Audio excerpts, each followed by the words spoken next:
100% বিফল হয়েছে। নদীৰ পাৰত এটা বান্ধ আছে, জিঅ' পেক যিটো আছে, যিমান কিলোমিটাৰ হ'ব লাগিছিলে তাতকৈ আধাও হোৱা নাই। ঘূৰি ঘূৰি সেই কথাটো কয়। মই নাভাবোঁ যে ব্যৰ্থ হৈছোঁ, কাৰণ মই ৰাইজক এটাই কথা দিছিলোঁ, পাৰ্মানেণ্ট কাৰেকশ্যন কৰিম, সেইটো মই কৰিছোঁ। আৰু সেইটো কৰোঁতে মাননীয় বদৰুদ্দিন আজমল সাহেবৰ অৱদান আছে। আপোনাক মই কেতিয়াবা ডিটেইল ক'ম। মোটামুটিভাৱে কৰিছোঁ, মই সম্পূৰ্ণ কৰিব নোৱাৰিলেও মই ভাবোঁ প্ৰায় 80% ৰাস্তা ঘাট, মোৰ যিটো মেইন ৰাস্তা সেইবিলাকে 80% মই শেষ কৰিছোঁ। আমাৰ এজন বিধায়ক আছে, তেওঁতো কিছু কথা বিধানসভাত ক'ব লাগিব, পৰিৱেশ সৃষ্টি কৰিব লাগিব, চাপ সৃষ্টি কৰিব লাগিব। গতিকে সেইখিনি তেওঁ কৰিবই নোৱাৰে, যাৰ কাৰণে ৰাস্তা ঘাটৰ অৱস্থা ইমান বেয়া। দিয়াটো গভৰ্ণমেণ্টে দিয়ে, কিন্তু তাকতো ক'ব লাগিব। কোৱাৰ কাৰণে যিটো ভাষা সেইটো জানিব লাগিব, কোৱাৰ কাৰণে যিটো জাগাত ক'ব লাগিব।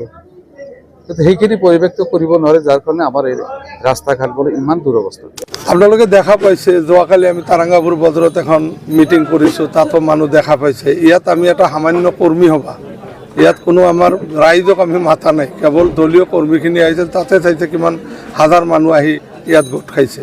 গতিকে ৰাইজ স্বতঃস্ফূৰ্তভাৱে কংগ্ৰেছ দলক আঁকোৱালি লৈছে, আৰু সকলোৱে এইবাৰ হেমন্ত বিশ্ব শৰ্মাৰ এই ভ্ৰষ্টাচাৰী চৰকাৰখনক অপৰাই আমাৰ নেতা গৌৰৱ গগৈক অসমৰ মুখ্যমন্ত্ৰী, মিত্ৰজোঁটৰ মুখ্যমন্ত্ৰী বনোৱাৰ কাৰণে ৰাইজ অলৰেডি ওলাই আহিছে, সকলোৱে চেষ্টা কৰি আছে।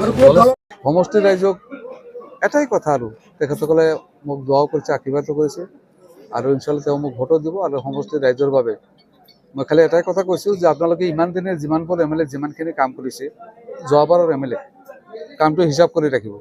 তাৰপিছত মই জিকিলে মোৰোতো হিচাপ হ'ব, কম বেছি হ'লে তাৰপিছত আপোনালোকে আকৌ হিচাপ কৰিব। মই এইখিনি কৈছোঁ।